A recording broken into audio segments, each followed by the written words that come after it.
Hello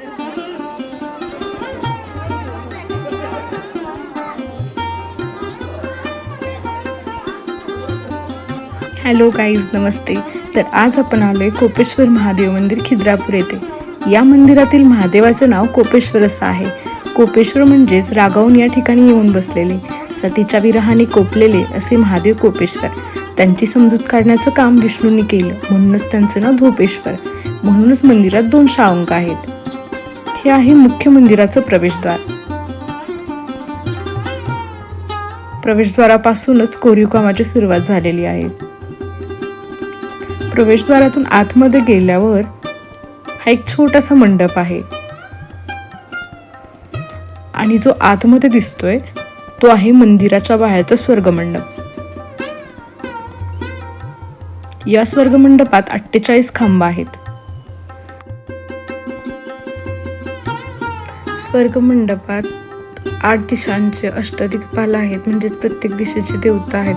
आणि वर्षातून एकदा त्रिपुरी पौर्णिमेला रात्री 12ला स्वर्गमंडपाच्या मध्ये चंद्र येतो. आणि जी खाली दिसतीये ती रंगशिळा आहे. तिथून असं बोलतात की ब्रह्मा विष्णू महेश, तिथं जे ही कला करेल ते ब्रह्मा विष्णू महेश यांच्यापर्यंत पोहोचते. आणि स्वर्गातही तिथून आतमध्ये गेल्यानंतर आणखी खांब दिसतात आपल्याला. त्यामध्ये महाभारत, रामायण आणि पंचतंत्र मधल्या गोष्टी आहेत. आणि इथले जे खांब आहेत आणि मंदिर आहे त्याचं बांधकाम 3 टप्प्यांमध्ये झालेलं आहे. जे सगळ्यात खाली आहे ते चालुक्य मधला आहे, तो शिलाहार आहे. आणि सगळ्यात वरचा आहे ते यादव शैलीन मूर्ती आहे.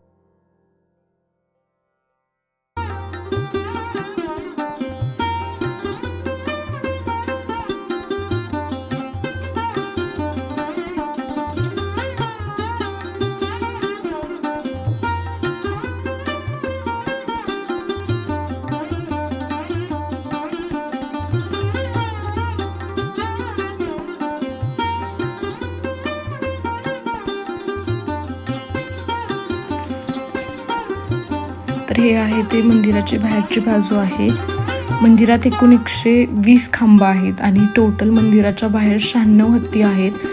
त्या हत्तींपैकी 6 ते 7च हत्ती व्यवस्थित आहेत. ही जी मूर्ती आहे ती जयची मूर्ती आहे आणि विजयाची सेम मूर्ती आतमध्ये आहे. हिचं शिर धडापासून वेगळं केलेलं आहे. ह्या दरवाजावरती 3 स्त्री द्वारपाल आणि 3 पुरुष द्वारपाल आहेत.